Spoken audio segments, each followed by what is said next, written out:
It was you after all, wasn't it? Are you working here as a janitor? While cleaning the company's bathroom, I ran into a middle school classmate. Were you able to attend high school? Surely, you didn't drop out, right? So, your highest level of education is high school graduate. That means a full-time position is out of reach for you, isn't it? She said with a snicker, to which I showed her my employee ID.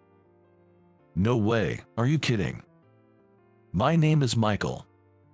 I was just an ordinary kid, raised by a kind father and a gentle mother in a typical family. My father was reliable, but my mother had a laid-back and somewhat airy demeanor. Yet, to me, they were the best parents, and I was happy. That happiness crumbled when I was in the lower grades of elementary school. One day, my father passed away suddenly. Consequently, my mother, who had been a homemaker since getting married and was unfamiliar with working, had to find a job. Indeed, there was life insurance and assets left by my father, but we couldn't solely rely on that. It was meant to be saved for the future, for what may come. For at least the living expenses, my mother took on jobs as a housekeeper and did piecework, raising me single-handedly while tackling unfamiliar tasks.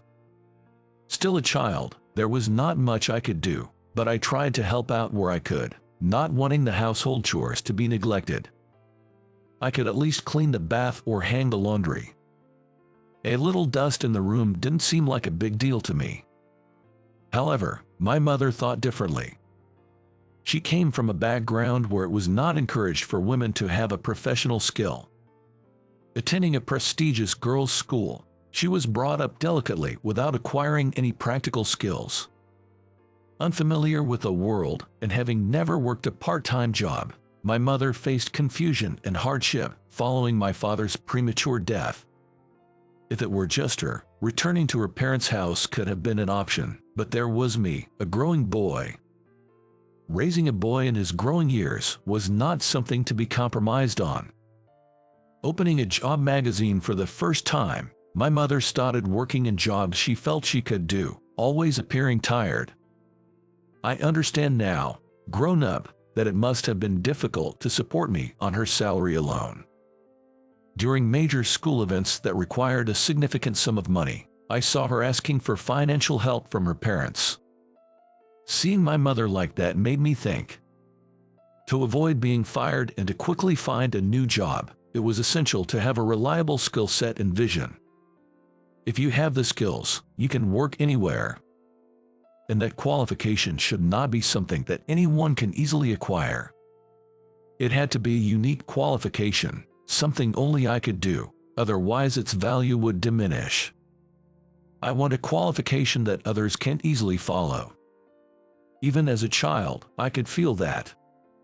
Thus, I spared no effort in what I could do as a child, setting concrete goals to acquire skills before entering society.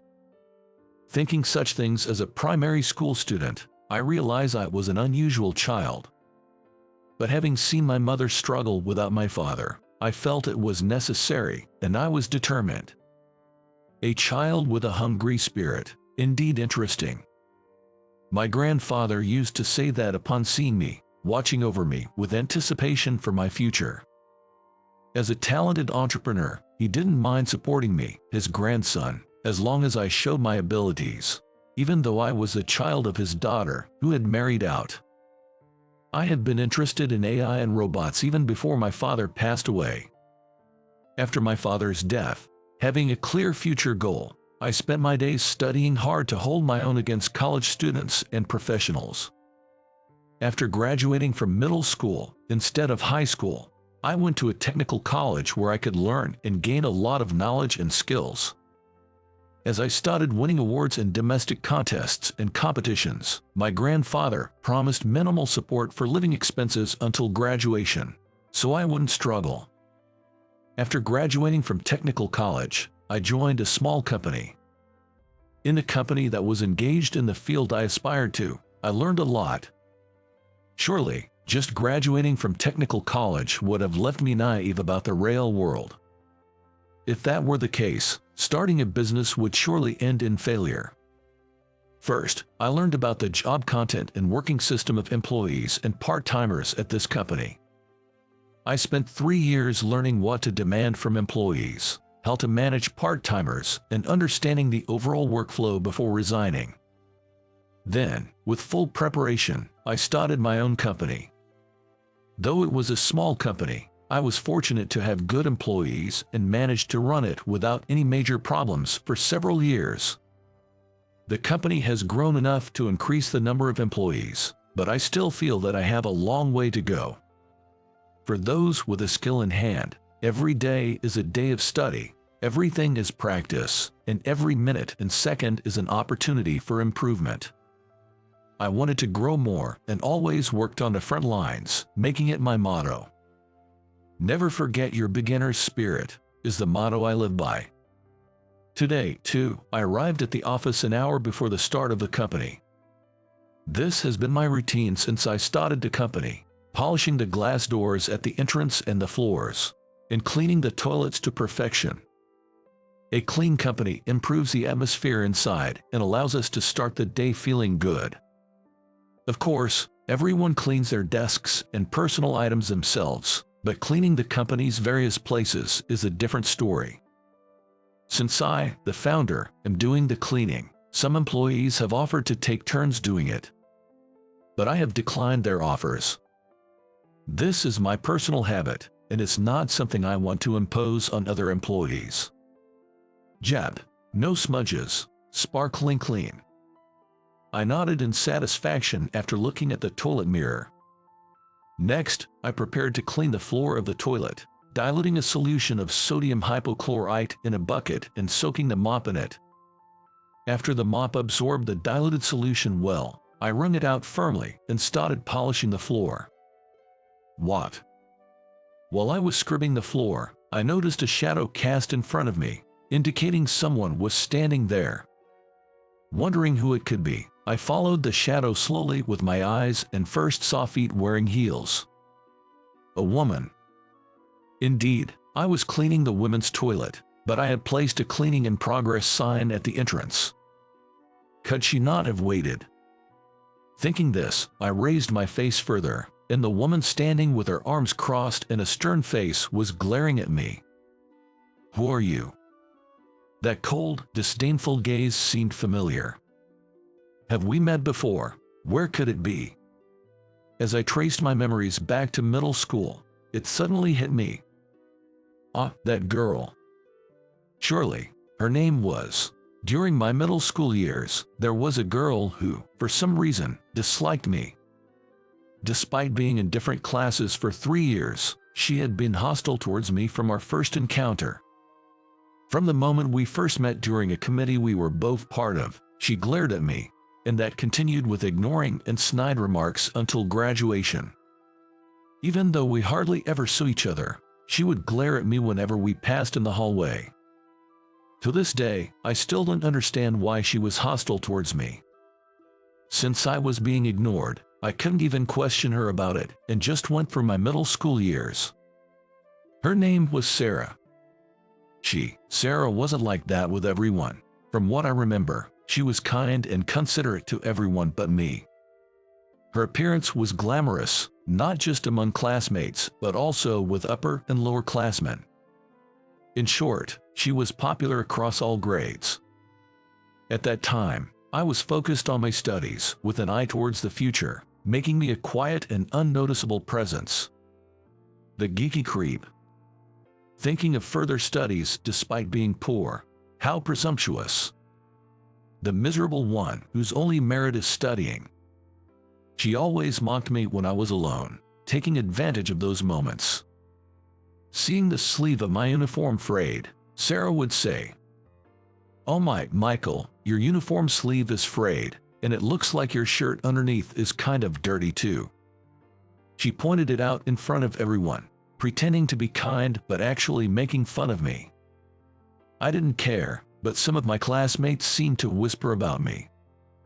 Not that anyone tried to isolate me on purpose, and after that I went on to a technical college, so I don't know what kind of high school student Sarah became. After so much time had passed, I never imagined we would reunite in this way. I wondered who it could be. Since parting ways in middle school, there she was now, looking down at me with disdain as I polished the floor. Those eyes, full of hostility that I had seen so many times before, were still directed straight at me. It was you after all. It's been a while. What, are you employed here as a janitor? Sarah didn't seem interested in my response, continuing with her assumptions. Did you manage to go to high school? Surely you didn't drop out. So, your highest education is high school graduation, right?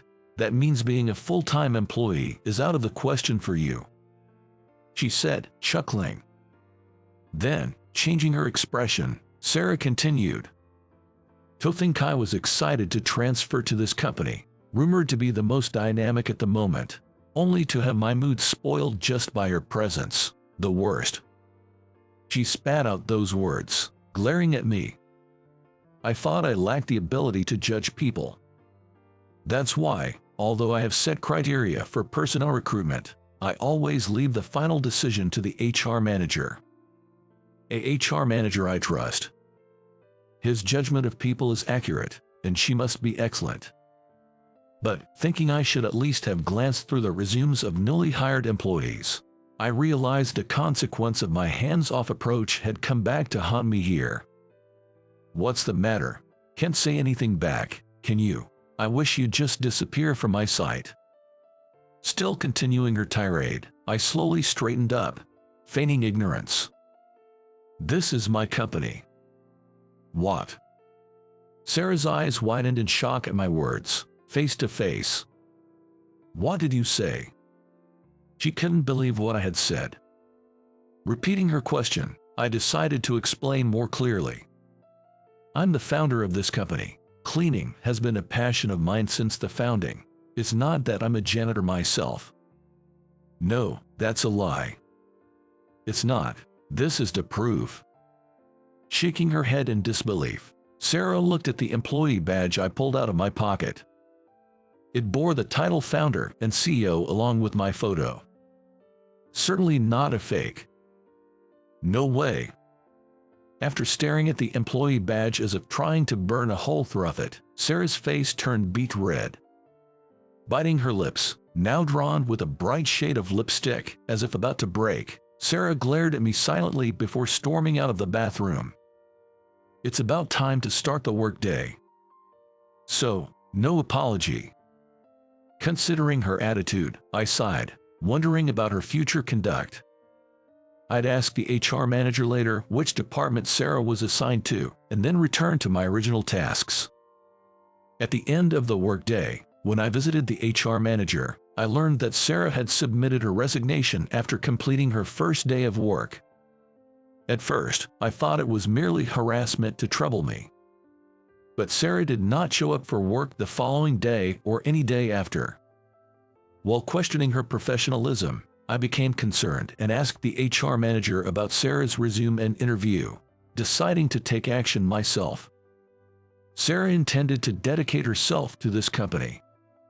Yet, she submitted her resignation on the first day because it was my company, presumably. From the one-sided hostility in middle school to her actions now, I really couldn't fathom why she disliked me to such an extent. According to the HR manager, Sarah was truly excellent, and letting her go like this was not a desirable situation.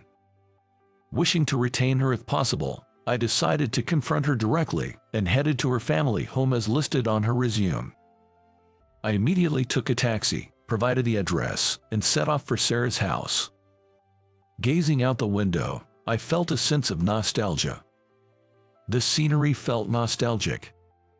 I pondered where I had seen this view before, searching my memory. But the first recollection that came to mind was from my middle school days. And then it hit me why the scenery felt so familiar. Yes, this was the road leading to my grandfather's mansion.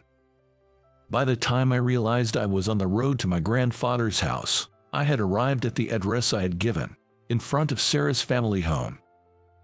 This is the place. The nameplate was written on it, and a single pine branch extended long and horizontally, allowing people to walk underneath it, a rare sight of a gate-covered pine in recent times. It's a gate-covered pine, a sight not commonly seen these days. In the back, there's a well-maintained garden, and a splendid house is visible. The surrounding houses had some changes but weren't much different from my memory, confirming my suspicion from inside the taxi. I sent a message to her mobile number, which I got from the HR manager. Thinking it would be rude to visit suddenly, I sent a message and waited for about 10 minutes. Then, I rang the intercom beside the gate. Well, perhaps the message had its effect. No sooner had I thought this than I heard footsteps running from the back, and Sarah burst through the gate with vigor. "You, what do you want?" Her hair slightly disheveled, and forgetting her usual disdainful attitude, she seemed quite shaken. Seeing Sarah like this, I tilted my head slightly. "What do you mean? I just came to visit a relative." At my response, Sarah's eyes widened. I hadn't noticed just from the address given by the HR manager. But right in front of Sarah's house was my grandfather's house. Furthermore, Sarah's last name was my mother's maiden name, thus my grandfather's surname. It wasn't a particularly unusual surname, so I hadn't thought much of it until now, but putting together the house's location and a reaction, it was clear we were relatives. Given that we were classmates, Sarah and I must be cousins.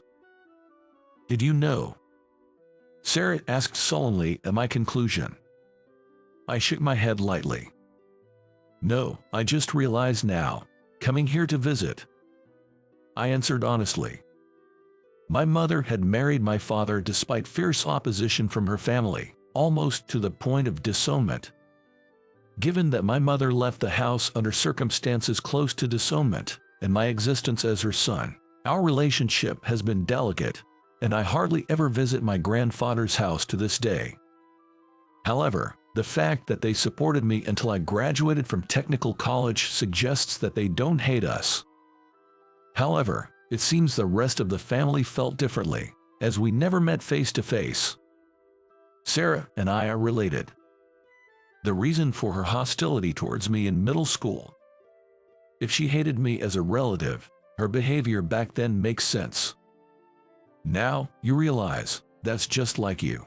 Always doing what you want, not caring about how it affects others.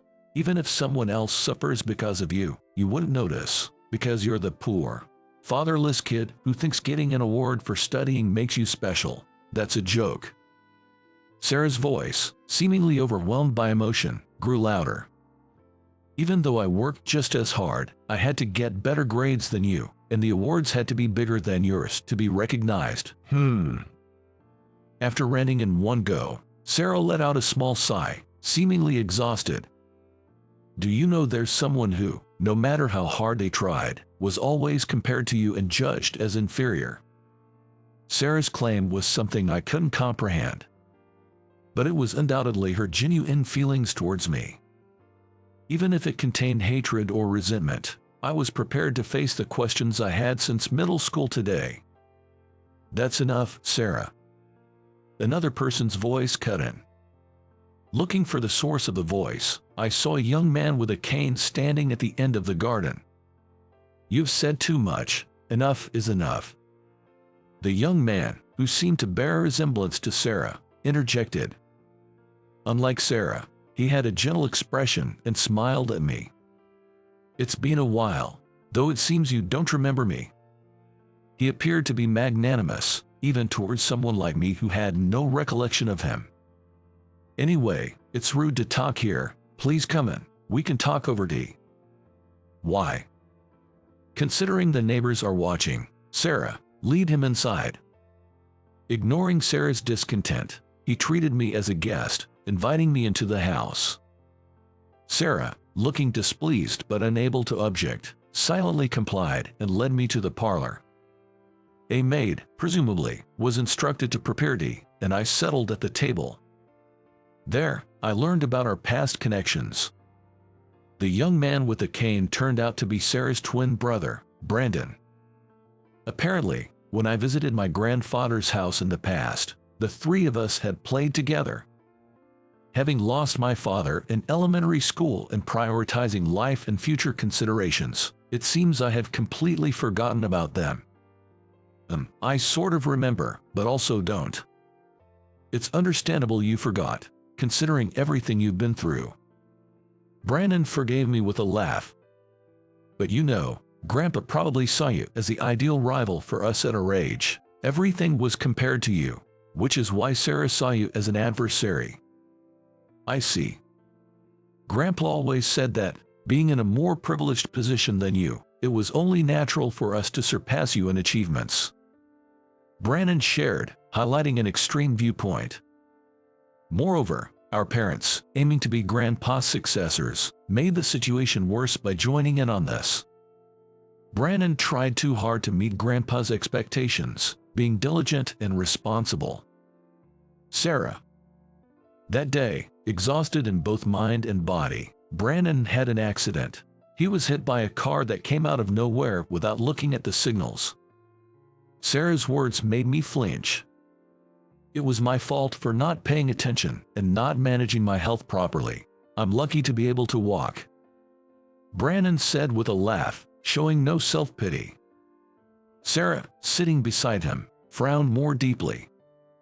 Sarah blamed Grandpa and resented him, but it seems she couldn't forgive you, who she felt was the reason we were pushed so hard. Every time Grandpa praised you and you acted modestly, it made them underestimate your achievements. We're twins and share a strong bond. After the accident, I was bedridden for a while, causing Sarah a lot of pain, and as a result, she took it out on you, who was unrelated. I wasn't taking it out on you. Sarah is just like this. I'm really sorry. Brandon said, and I nodded in relief, feeling a weight lifted off my shoulders as long-held mysteries were resolved. On my way out, I told Sarah, I'll consider the past few days as a leave of absence, so please, I'd like you to come back to the company. I heard from the HR manager, there's a lot of expectation placed on you. With that laugh, Sarah huffed and turned away. But I didn't miss the slight relaxation at the corners of her mouth. Brandon also seemed to smile wryly at Sarah's childish behavior. Leaving the siblings' house, I called a taxi and reflected on my life up to this point. The emotions Sarah harbored towards me were, I believe, misplaced anger. However, her words about me just doing what I wanted and not caring if others were unhappy as long as I was fine stung like sharp thorns. I had learned the importance of having a skill from watching my mother struggle, diligently studying for a future. It was for the sake of living, looking ahead to the future. But if asked whether I never looked down on my more fortunate classmates, I couldn't definitively say number. I had been so focused on myself that I had buried the memories of relatives I spent time with in childhood deep within my memory. Grandpa might have understood my feelings well and deliberately clarified the superiority and inferiority among his grandchildren. Regardless of Grandpa's love for competition and contests, for the first time, I realized that I might have been hurting those around me unknowingly. The fact that I had delegated the entire recruitment process to the HR manager was also because I wasn't facing it myself. It's laughable that such a pathetic man is the CEO. Nonetheless, this unexpected reunion and the disappointment in myself turned out to be a good opportunity to reflect on myself. The motto I live by is never forget your initial resolve. It means, as you become accustomed to things, you tend to become complacent, but you should never forget your original intentions. Despite claiming it as my motto, perhaps the feelings I had when I decided how to live my life have faded. I'm glad to have reunited with Brandon and Sarah today, at this moment. And talking with Brandon reminded me of something. When I stayed at my grandfather's house, they came to visit in the middle of the night, and we lay down on the grass in the large garden, looking up at the night sky together. Despite being in the city, the stars were very visible that night, and the three of us got carried away with excitement. I don't remember what we talked about, but it was a very fun memory. It might be that we will never show innocent smiles like we did back then. Still, I smiled at the thought that it would be nice if the day when we can laugh together again returns.